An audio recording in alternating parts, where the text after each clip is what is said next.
This is the Lone Crater YouTube. We hope this video helps. In this video, I will show how to clean a turkey tail fan. Remove loose debris outdoors, then rinse gently with lukewarm water and mild soap. Use a soft brush in small circular motions, working from the base toward the tips. Blot excess moisture with a clean towel and let the fan dry flat away from direct sunlight. Handle the fan by its base to avoid bending feather shafts and preserve its shape carefully. Gather supplies and set a clean, padded workspace before you begin. Lay the tail fan flat and inspect for fragile areas or loose barbs. Test a hidden spot with the soap solution to ensure colors hold. Prepare a shallow basin of lukewarm water and have towels ready for blotting.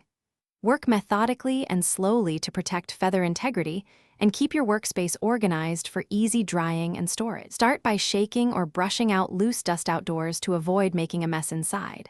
Mix a gentle soap solution using 2 drops of mild soap per liter of water and dip a soft brush lightly. Clean in small sections, moving from the base to the tips to protect barbs.